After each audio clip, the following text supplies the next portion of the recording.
All week we've been reading Moses' story, from river to palace, murder, the burning bush, God's call, his near-death experience, his encounter with Pharaoh, miracles, freedom. Today we bring it into your world. This is Matthew's story. The buildings look worse. Graffiti on every surface, broken windows, people on corners who shouldn't be on corners. This used to be his home. Before Sal Marchetti found him, before he became someone else, before he killed a man. Matthew was 15 when Sal Marchetti walked into his life. His mother had died 2 years earlier. Cancer, no insurance. Matthew was living with his grandmother in a 2-room apartment in Riverside, eating 1 meal a day, wearing shoes with holes. Then Sal showed up. Big man, expensive suit, came to the corner store where Matthew worked after school. "You're Maria's boy," Sal said. Not a question. "Yes, sir." "Your mother? She was good people. What are you doing in a place like this?" Matthew looked around the cramped store, the register that barely worked, the boss who paid under the table, making rent. Sal pulled out his wallet, put $500 bills on the counter. "You're smart, I can tell. You shouldn't be wasting your time here. Come work for me." Matthew stared at the money, more than he made in a month. Doing what? "Helping me run my businesses. I need someone sharp, someone loyal. You interested?" Matthew was interested. Within a year, he was living in Sal's house, wearing nice clothes, going to a private school. Sal treated him like a son, taught him the business, all of it. The restaurants, the construction contracts, the garbage collection, and the other stuff. The stuff Sal didn't talk about in front of normal people.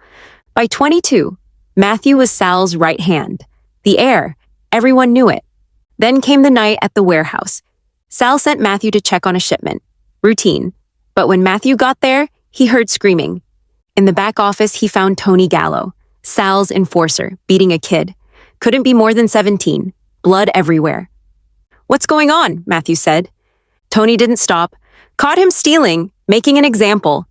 Matthew looked at the kid and recognized him. Carlos, from Riverside, his grandmother's neighbor's grandson. "Tony, that's enough." Sal said, "Make an example." "I'm making an example." "I said that's enough." Matthew grabbed Tony's arm. Tony spun, shoved Matthew. "You getting soft? This punk stole from us, from your family, and you're protecting him? He's a kid." "He's a thief." Tony reached for his gun. Matthew moved first, grabbed Tony's wrist. They fought, wrestling for the gun. It went off. Tony dropped, blood spreading across his chest. Matthew stood there, gun in his hand. Sal's most trusted enforcer dead on the floor. Carlos staring at him with terrified eyes. "Run," Matthew said. "Go, don't stop." Carlos ran. Matthew looked at Tony, at the gun, at the life he'd built crumbling around him, and ran too. Sal put a price on his head, $500,000. Matthew heard it through the grapevine. "The boy I raised like my own son killed my best man. Find him. Bring him to me." Matthew disappeared, changed his name, moved to a small town upstate, got a job at a church doing maintenance, started attending services, started listening. The pastor there, old guy named Frank, took an interest. "You running from something, son?" "Yeah." "You find what you're looking for yet?" "I'm not looking, I'm hiding." Frank smiled. "God's good at finding people who are hiding. Ask Jonah, ask Moses, ask me." Over the next 10 years, Matthew found something. Or it found him. Faith, purpose, forgiveness. He went to seminary, God ordained, became Pastor Matthew, started a small church in that town. He'd left his old life behind, or so he thought. Then Sal died. Heart attack, natural causes. The threat was gone, but someone else took over. Victor Castellano, Sal's nephew, more ruthless, more ambitious, and he expanded operations past Riverside, Matthew's old neighborhood. 6 months ago, Matthew started having dreams, the same dream, every night. He was standing in Riverside and a voice said, "Go back, tell them to let my people go." He ignored it for weeks. He called his grandmother, first time in years. She was still in Riverside. "Maddie, it's bad here, really bad. These men, they run everything. Drugs on every corner. Kids getting recruited, people scared to leave their homes. We need help." "Grandma, I can't." "You know these people. You were one of them. Maybe you can talk to them." Matthew hung up, but the dreams got stronger, the voice clearer. Finally, during prayer one morning, it wasn't a dream.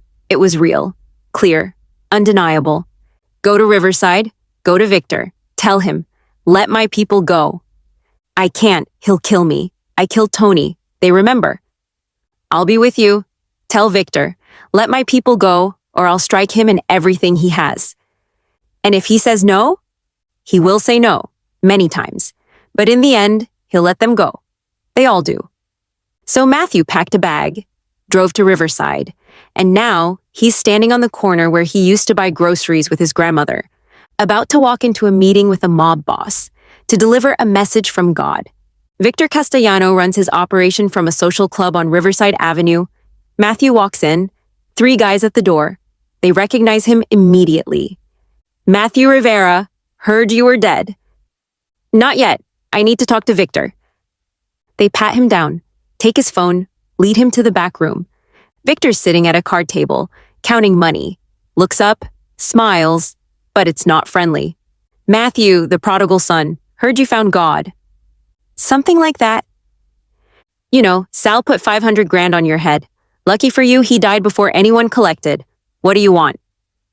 Matthew takes a breath. I have a message for you, from God. Victor laughs. So do his guys. From God. Okay, priest. What's the message? Let my people go. The laughter stops. Victor's face hardens. Your people? This neighborhood. You're poisoning it. Drugs, violence, fear. God says let them go. Get out. Leave Riverside. Victor stands, walks close. Let me tell you something, priest. This neighborhood belongs to me now.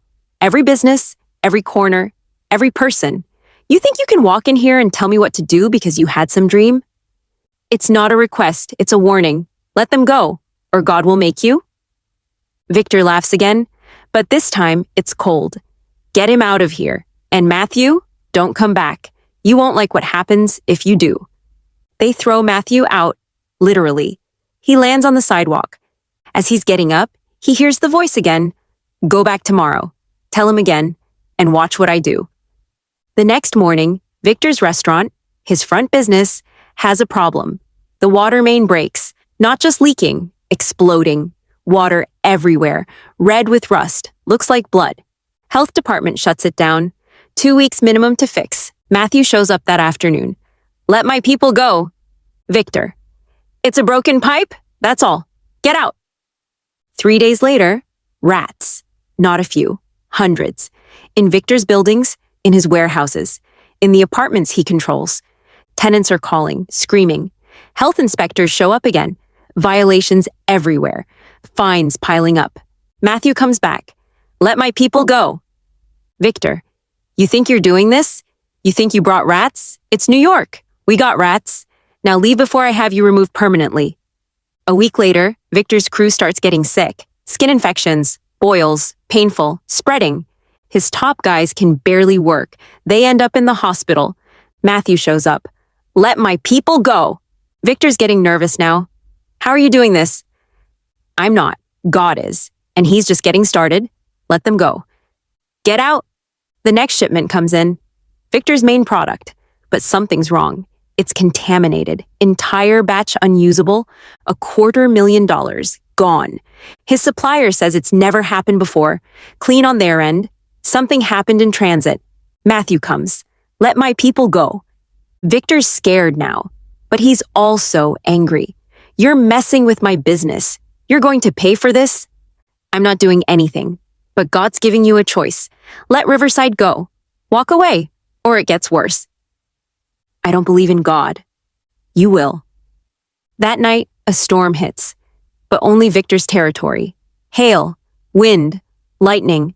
Windows shattered, cars destroyed. His operations shut down. Hundreds of thousands in damage. The rest of the city?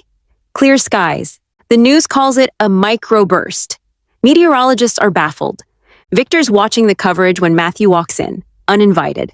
The guys at the door just let him through. They're spooked. Okay, Victor says, voice shaking. Okay. You want Riverside?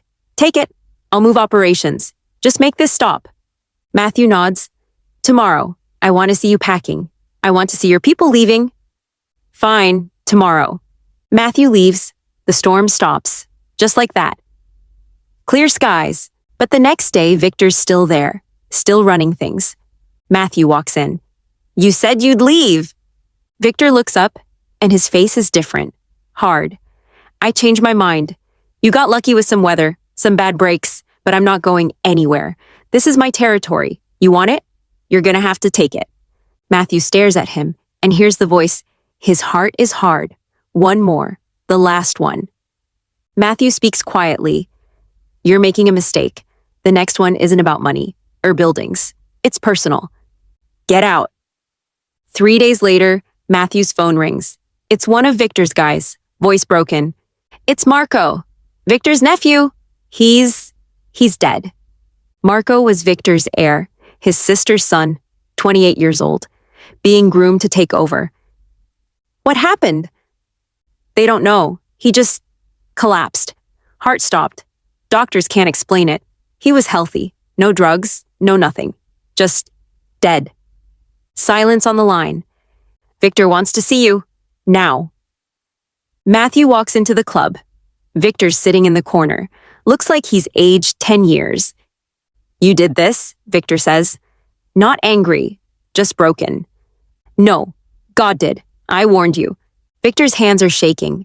What do you want? You know what I want. Let them go. Victor nods, slow, defeated. We'll be gone by tomorrow. All of us. Riverside is yours. Not mine. Theirs. The people who live here. Victor looks up, eyes red. Can you pray for me? For Marco? Matthew stares at him. This man who enslaved a neighborhood. Who refused to listen. Who only broke when it cost him everything. And Matthew prays, right there, for Victor, for Marco, for mercy. When he's done, Victor says quietly, I didn't believe. I should have believed.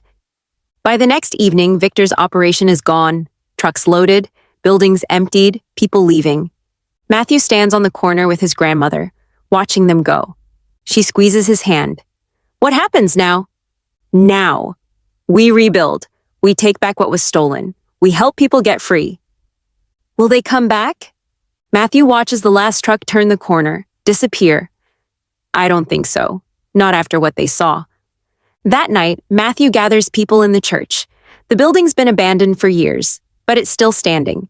50 people show up, then 100, then more, filling the pews, standing in the aisles. People who've lived in fear for years, who watched their neighborhood get consumed, who thought no one cared. Matthew stands at the front, looks at them. You're free, he says. Victor's gone. His people are gone. Riverside belongs to you again. Someone in the back shouts, How did you do it? I didn't. God did. He heard you. He saw what was happening here, and he said enough. An older woman stands. What do we do now? Matthew smiles. Now? We follow him. We trust him. We build something new. We help each other get clean, get jobs, get hope. We take care of our own. Will you stay? Someone asks. Will you help us? Matthew looks around the room, at the faces, at the neighborhood he left 18 years ago, the neighborhood God sent him back to save. Yeah, he says, I'll stay. God brought me back for a reason, and I'm not leaving until the work is done. The room erupts, clapping, crying, celebrating. They're free. Moses stood before Pharaoh, said, Let my people go. Pharaoh refused, 9 times, until the final plague broke him. Matthew stood before Victor, said the same words. Victor refused, until God moved, until the impossible happened, until the cost was too high. Different time, different city, same God, same message. When God decides to set people free, nothing stops him. Not Pharaoh's army, not Victor's empire, nothing. The only question is, will you let go? Or will you hold on until it costs you everything? Tomorrow, Sunday Reflection. See you then.